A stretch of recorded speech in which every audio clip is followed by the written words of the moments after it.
Now, one of the most widely criticized or attacked books in the entire Bible, one of them, is the historical reliability of Luke and his Gospel and his book of Acts.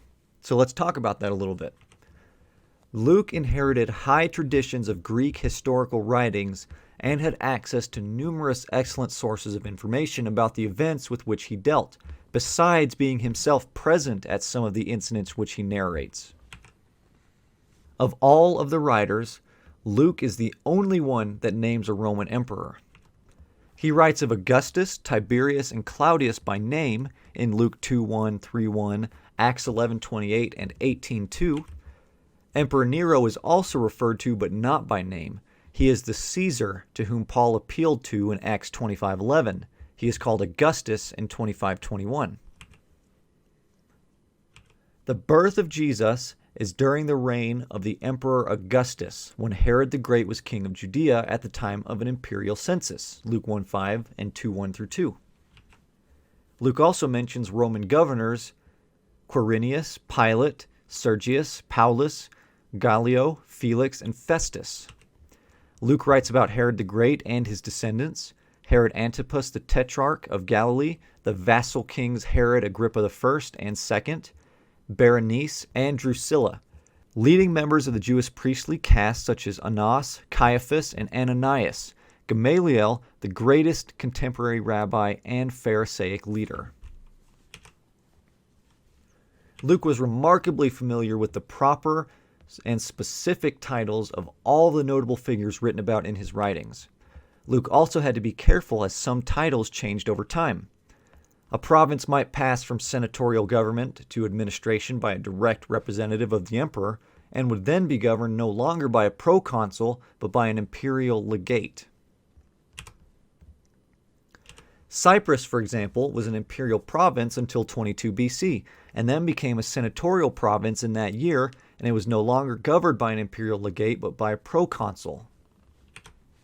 When Paul and Barnabas went to Cyprus in AD 47, Luke records in Acts 13:7 that the governor was the proconsul Sergius Paulus.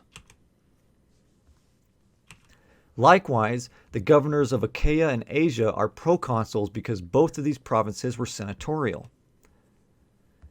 Gallio, the proconsul of Achaia, mentioned in Acts 18:12, is known as the brother of Seneca, the tutor of Nero. An inscription at Delphi records a proclamation of the Emperor Claudius saying that Gallio became proconsul of Achaia in July of AD 51. Achaia was a senatorial province from 27 BC to AD 15, and then again from AD 44 onward. In Acts 22, Luke calls Gallio proconsul of Achaia, which was his official title, not proconsul of Greece. Achaia was also called Greece. The magistrates of Philippi, which was a Roman colony, are called praetors in Acts, and they are attended by lictors, the sergeants in the Authorized Version, the King James, by whose rods Paul and Silas had blows inflicted upon them in Acts 16:12, 20, and 35.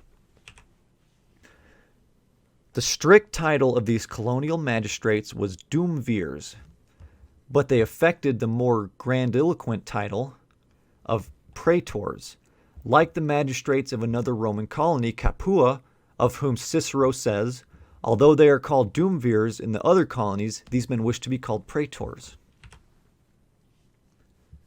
In Thessalonica, the chief magistrates are called politarchs, Acts 17:6 and 9, a title not found in extant classical literature, but occurring in inscriptions as a title of magistrates in Macedonian towns, including Thessalonica. The leader of Malta is called the first man of the island in Acts 28:7, a title vouched for in both Greek and Latin inscriptions as the proper title of the Roman governor of Malta. Herod Antipas, ruler of Galilee during Jesus' time, seems to have been given the courtesy title king by his Galilean subjects. You can see Matthew 14:9 and Mark 6:14. But unlike his father Herod the Great and his nephew Herod Agrippa I, he never was promoted to royal status by the emperor of Rome, and could only be called by the lesser title of Tetrarch. Luke never calls him king and only Tetrarch. Luke 3:1 and 19. An error has been claimed for Luke 3:1, where Lysanias is said to have been Tetrarch of Abilene, west of Damascus, in the 15th year of Tiberius in AD 27 and 28. Whereas the only Lysanias of Abilene, otherwise known from ancient history, bore the title of king and was executed by order of Mark Antony in 34 BC. Evidence of a later Lysanias, who was the Tetrarch, has been forthcoming from an inscription recording the dedication of a temple, quote, for the salvation of the lords imperial and their whole household by Nymphaeus, a freedom of Lysanias the Tetrarch, end quote. This title of the lords imperial is a joint title given only to the Emperor Tiberius and his mother Livia. It fixes the date of the inscription between AD 14, the year of Tiberius' ascension, and AD 29, the year of Livia's death. Many historians would claim that Luke's reference to Lysanias is correct. So, in summary, 400,000 variants, 99% insignificant, by far the most thoroughly documented work of antiquity, spread all over the world quickly with no controlling authority or body. Any later editing would stand out clearly in the manuscript tradition. And I would also add that one thing to always remember, the two most famous text types, Byzantine and Alexandrian. Byzantine are the later texts that comprise the majority of all of the Greek manuscripts that we have used in translating the King James Version.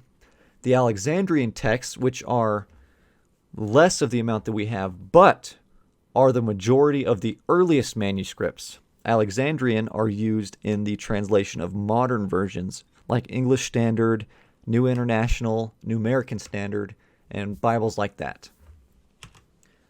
So, here is a bibliography for you guys to take a look at if you want to do any further study. You probably won't get to this before I do it, but I'm going to split this up into probably a couple parts because I'm recording for over an hour here, and I don't want it to be that long, and I don't want you guys to get bored. But if you enjoyed this, definitely leave a like and comment down below. And if you want to see more, make sure to subscribe. I'm also going to link my blog down in the bottom so you guys can check that out. I write on that more often. I'm currently working on a version of this for the Old Testament manuscripts. That'll be coming out later whenever I get it done. But anyway, thank you guys for watching and have a great rest of your day.